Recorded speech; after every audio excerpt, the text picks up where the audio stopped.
साथियों, आप सभी को जय हिंद। अभी थोड़ी देर पहले ही मैंने एक विषय के बारे में थोड़ा मुझे जानकारी मिली जो एक दो दिन पहले घटना हुई थी, उसके आगे अन्वेषण में कम से कम सैनिक समाज को इस बारे में खूब जानकारी होगी कि देहरादून में एक पलटन के ऑफिसर मेस में घुस करके कुछ लोगों ने चांदी की ट्रॉफियां, और जोर चांदी पे नहीं है, जोर ट्रॉफी पे भी नहीं है, जोर इस बात पे है कि किसी पलटन के क्षेत्र के अंदर कोई घुस के और जहां पे ड्यूटी पे जवान तैनात हो और सख्ती हो, सुरक्षा हो, और इस तरीके से रात में चोरी हो जाए। और आप जो भी फौजी साथी है सब समझते हैं कि हम लोगों के यहाँ ट्रॉफीज का क्या मूल्य है, मेमोरेबलिया का, मेमेंटोज का क्या मूल्य है। हर पलटन अपने इतिहास को उसके थ्रू जोड़ती है और देखती है और उस इतिहास पे गर्व करती है। अब आप कल्पना कीजिए, कम से कम हम फौजी भाई कि किसी पलटन से सिल्वर की ट्रॉफीज गायब हो जाएं तो उसके कितने परिप्रेक्ष्य होंगे। एक परिप्रेक्ष्य तो ये होगा कि उस कैंटोनमेंट में और धीरे धीरे सेना में कहीं ना कहीं उस पलटन, उस व्यवस्था और उन फौजियों के लिए थोड़ा सा ऑर्गेनाइजेशन के अंदर ही लोग उपहासजनक तरीके से देखेंगे। शायद कोई जवान ये भी बोल दे कि तुम अपना घर सुरक्षित नहीं कर सकते हो तो बाकियों का क्या देखोगे। और क्योंकि हम लोग अपने आप पे बहुत गर्व और अपने फर्ज पे बहुत गौरवान्वित महसूस करते हैं, फक्र महसूस करते हैं, तो ये कहीं ना कहीं हर जवान के लिए बहुत अपमानजनक है। मैं साथ में ये भी कहना चाहूंगा कि भारतीय सेना की हर पलटन, हर कोर अपने आप में सर्वश्रेष्ठ है, अपने आप में मजबूत है। हर सैनिक देश पे जान देने के लिए तैयार रहता है, इसमें हमें कोई शक नहीं। हर पलटन हमारा गर्व है। लेकिन साथियों, अगर किसी पलटन में ये काम हुआ है तो किसको दोष देंगे आप? अगर आप उसके डिटेल में जाएंगे, कुछ जांच करेंगे तो कुछ तो निकलेगा ना। और आप ये भी जानते हैं कि सेना में इतना सख्त अनुशासन है कि अब हो सकता है कि उनके कमान अधिकारी, उनके बाकी ऑफिसर्स, उनके जेसीओ साहबान, उनके जो सीनियर एनसीओज हैं, उनके प्रमोशन पे, उनके ऑनररी रैंक पे और उनके एसीआर पे भी शायद इसका वजन आए। आमतौर पे सिविल में शायद इसका महत्व लोग इतना नहीं समझते होंगे, उसमें उनका दोष नहीं है। हम लोग फौज को बहुत बचा के रखते हैं सिविल से। लेकिन आप कल्पना कीजिए कि जो 20 साल 30 साल से अनवरत घर परिवार से दूर रह के सेवा कर रहे होंगे, क्या उन पदाधिकारियों के ऊपर जो हेडक्वार्टर्स हैं उनके एसीआर के वैल्यूएशन पे उनके फर्क नहीं पड़ेगा? तो किसी के दोष की वजह से 2-3 दशकों की सेवा का काल खराब कर देना, उनकी नौकरी खराब कर देना, क्या इसकी शंका नहीं रहेगी? मैं तो ये दुआ करूंगा कि इस तरीके की अपराध की सजा उनको दी जाए जिन्होंने अपराध किया है, ना कि उनको दी जाए जिनके ऊपर ये जिम्मेवारियां हैं कि वो अहदेदार हैं और उनके ऊपर थोप दिया जाए। मैं ये बात इसलिए कह रहा हूं कि साथियों, जो मुझे जानकारी मिली है, आप भी समझते हैं हम सेना के विषय में बाहर बहुत अधिक बात नहीं कर सकते और करनी भी नहीं चाहिए। और जो भी हमने सेवा काल में जो चीजें देखी हैं, जिसकी जानकारी हर किसी को नहीं होनी चाहिए, उसके बारे में बिल्कुल नहीं देनी चाहिए, और हम लोग इसको फॉलो भी करते हैं। लेकिन साथियों, चोरी जैसे मसले पे तो बात आज या कल मीडिया में आनी है। तो जो मुझे जानकारी मिली है कि इंटरनल इंक्वायरी में जानते हैं चोर कौन निकले? उसी पलटन के अग्निवीर के सिपाही जो उसी मेस में ड्यूटी दे रहे थे, यानी जिनको जिम्मा मिला था सुरक्षा का, वही चोर निकले। ये तो वही हुआ कि चौकीदार ही चोर निकला। लेकिन आप भी जानते हैं कि हम फौजी कितने अनुशासित हैं और देश के लिए और फौज के लिए कितना समर्पित हैं। हम अपने परिवार को छोड़िए, स्वयं का त्याग करके भी अपनी सेना की वर्दी का फक्र बचाना चाहते हैं। लेकिन साथियों, फिर मैं आपको पीछे लेके जाना चाहूंगा। जब ये अग्निवीर योजना आई थी तो लगातार अलग अलग पटलों पे हम फौजियों के बीच में, अलग अलग जिलों में, सभाओं में, अपने सैनिक प्रकोष्ठ के पदाधिकारियों के बीच में और टीवी के पटल पे, चैनल्स में, मीडिया में, हर जगह जाके हम लोगों ने अग्निवीर योजना का विरोध किया। और हमने लगातार कहा कि जो 4 साल आप फौजी को हर तरह के हथियार चलाना सिखाएंगे, हर तरह की दक्षता पैदा करेंगे, और 4 साल के बाद बिना तनख्वाह बिना पेंशन के घर भेज देंगे, तो कम से कम उत्तर प्रदेश के परिप्रेक्ष्य में तो हम जानते हैं कि अगर हथियार चलाने में कोई दक्ष हो और बेरोजगार भी हो और सेना से ट्रेंड हो, तो उसको तो डकैत, बदमाश, माफिया, सुपारी किलर और बीहड़ के लोग उठा ले जाएंगे, उसको अपने गिरोह में रख लेंगे और शायद जितना सेना ना देती हो उससे ज्यादा तो ये माफिया, गुंडे, बदमाश और डकैत उसको हर महीने देने की हालत में होंगे। हो सकता है कि बॉम्बे जैसे अर्थशास्त्र के बाजार में उन फौजियों को, उनका इस्तेमाल, उनकी हथियार चलाने की दक्षता और उनका ट्रेनिंग देश के खिलाफ होने लगे। आपको मुंबई का बम कांड तो याद ही होगा, जिसमें दाऊद इब्राहिम जैसे देश के गद्दारों का नाम आया। कल्पना कीजिए कि बेरोजगार लड़कों की जगह अगर अग्निवीर लड़के इस तरीके के काम में इस्तेमाल किए जाने लगे तो देश के लिए कितना बड़ा खतरा बनेगा। तो भारतीय जनता पार्टी ने क्या बोला?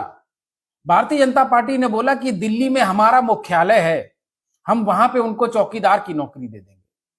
आप सोचिए, इतने गंभीर विषय पे जहां पे सरकार को चिंतन करने की जरूरत है, जिस पार्टी की सरकार ने ये दुरूह और ये बदतमीजी और ये कहना चाहिए खंजर मारने का काम किया है फौज में, वो कह रहे हैं कि हम अपने कार्यालय में चौकीदार की ड्यूटी दे देंगे। हम मानते हैं कि भारतीय परिदृश्य में हमारे फौजियों की यह हालत है कि जो घर से मजबूत नहीं है वो बेचारे एटीएम और बैंक के आगे बंदूक लेके खड़े होकर ड्यूटी करते हैं दिन भर, और उनको सैल्यूट मारना पड़ता है जाने किसको किसको। लेकिन हमने ये सपना तो नहीं देखा साथियों। हम तो इसलिए आगे आए हैं, एक साथ जुड़े हैं कि हम फौजियों के लिए एक सामूहिक रूप में शक्ति बने, उनके सम्मानपूर्ण जीवन के लिए रास्ता बने, उनके आत्मसम्मान और स्वाभिमान की रक्षा करें, एक ऐसा तंत्र बनाएं कि जितने सम्मान और फक्र के साथ एक फौजी जीवन जीता है, जब वो रिटायर होकर घर आए तो कम से कम उसको कहीं चौकीदार की ड्यूटी ना करनी पड़े।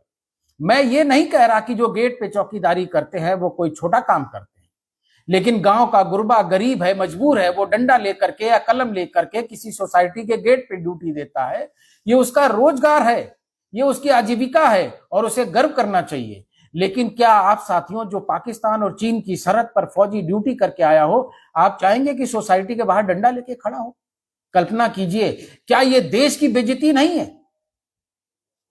और आज क्या हुआ साथियों, हम लोग लगातार बात करते रहे कि जब 4 साल के बाद ये अग्निवीर वापस आएंगे तो अगर सरकार ने इनको सरकारी सेवा में, बाकी फोर्सेज में अगर एडजस्ट नहीं किया तो ये बीहड़ में उतर जाएंगे। और अगर ये बीहड़ में उतर जाएंगे तो साथियों, हम और आप भी जानते हैं, हमें पुलिस और खाकी वर्दी से कोई शिकायत नहीं।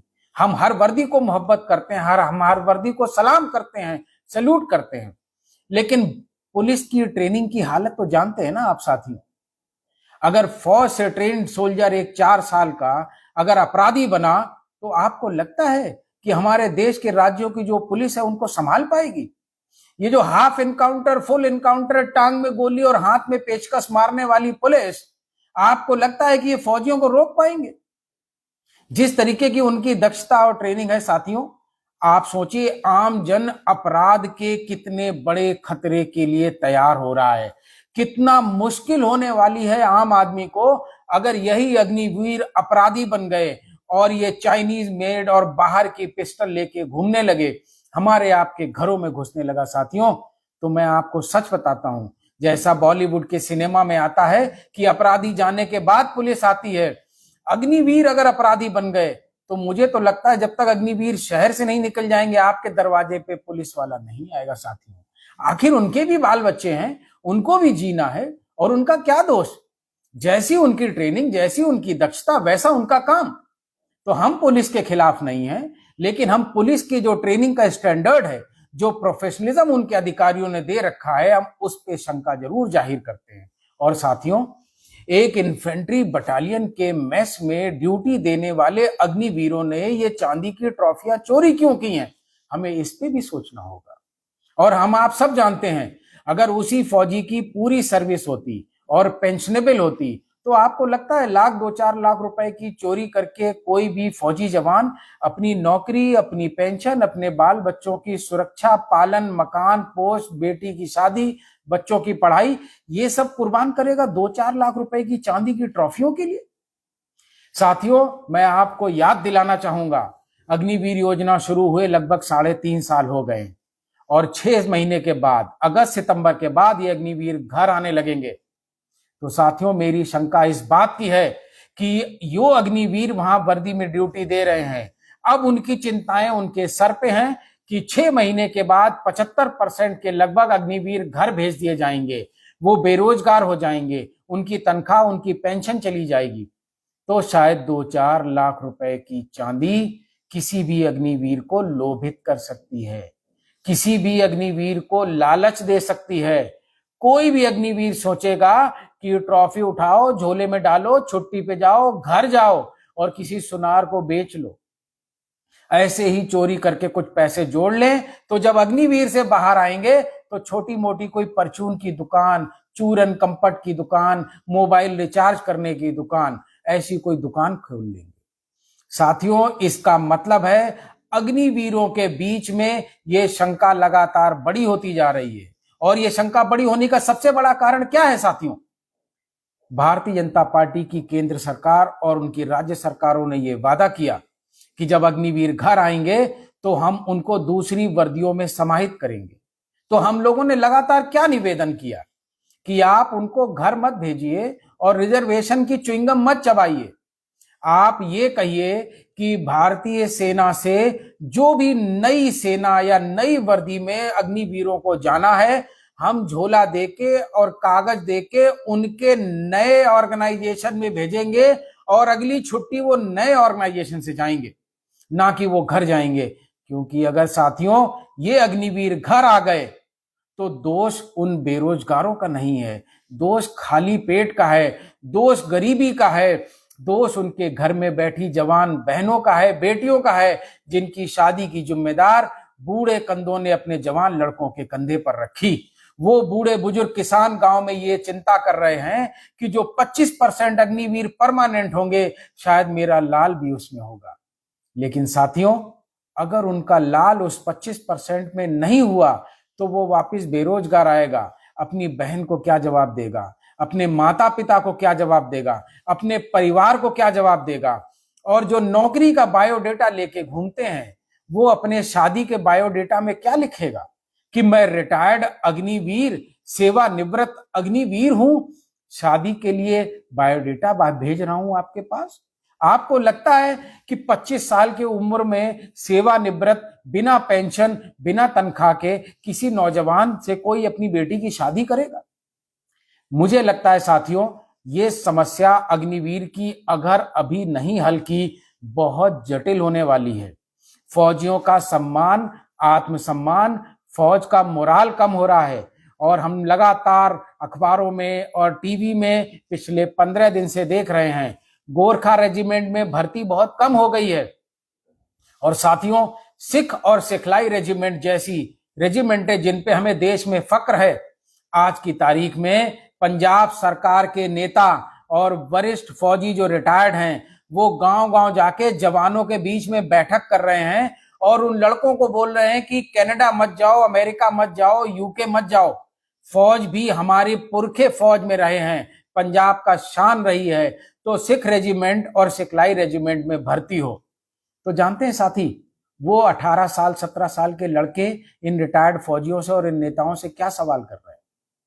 कह रहे हम रोज सवेरे 4 बजे उठ के दौड़ते हैं, हमें भी फौजी वर्दी पे फक्र है, हम भी फौज में जाना चाहते हैं, बस आप हमको एक गारंटी दे दीजिए कि हम मारे जाएंगे तो हमें भी शहीद कहा जाएगा, क्योंकि अग्निवीर को तो शहीद का दर्जा तक नहीं दे रही है फौज, तो हम कहां गोली खाने जाएं? अपने माँ बाप, भाई बहन, बच्चों को छोड़ के किन के लिए गोली खाने जाएं?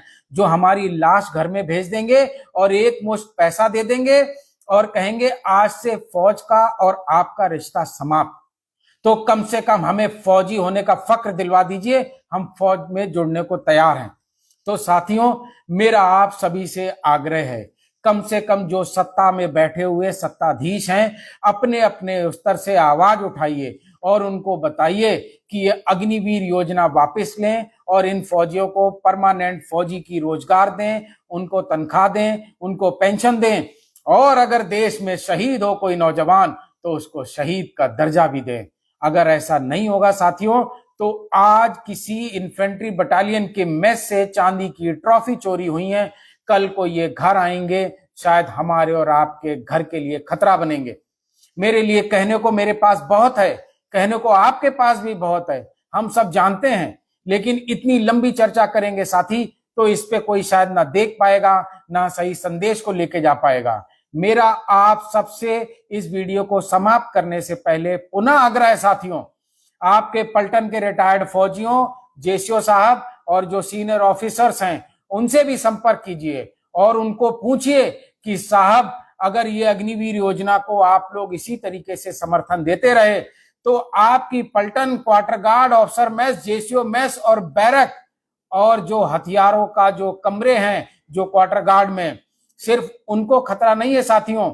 जब यही भाई वापस आएंगे तो हमारे परिवारों का, हम रिटायर्ड परिवारों के फौजियों को, बाल बच्चों को, घर में धर्म पत्नी को, बूढ़े माँ बाप को और छोटे छोटे बच्चों को भी खतरा तैयार हो जाएगा। और ये जो असामाजिक तंत्र पूरा साथियों जो देश में है, ये भी जानते हैं कि अगर बेरोजगार ही ढूंढना है तो 1.5 पसली वाले को क्यों ढूंढो, किसी अग्निवीर को ढूंढो। इसलिए साथियों हमें इस मुद्दे पे खड़ा होना होगा, आवाज उठाना होगा। मैं आपका एक एक का सबका नाम पढ़ रहा हूं जो इस समय जुड़ रहे हैं, मैं सब देख रहा हूं। मैं बहुत बहुत आभारी हूं कि कम से कम इस सामूहिक दर्द का आप लोग हिस्सा बन रहे हैं। इस आवाज को दूर तक फैलाइए साथियों, और हो सके तो इस वीडियो को जगह जगह सोशल मीडिया पे, व्हाट्सएप कम्युनिटी पे, ब्रॉडकास्ट पे, फेसबुक पे, ट्विटर पे, एक्स पे शेयर कीजिए। अगर हम सब फौजी सामूहिक होके उन बेचारों के लिए नहीं लड़ेंगे जो आज वर्दी में सेवा कर रहे हैं, इसलिए आवाज नहीं उठा सकते हैं, तो साथियों फौज के लिए आवाज उठाने वाला अब कोई नहीं है। सोचिएगा जरूर साथियों, देश बचाइए, अब देश पे खतरा है, और देश पे खतरा भी किनसे है कहते हुए भी जुबान और हाथ कांप रहे हैं साथियों। जय हिंद, जय समाजवाद।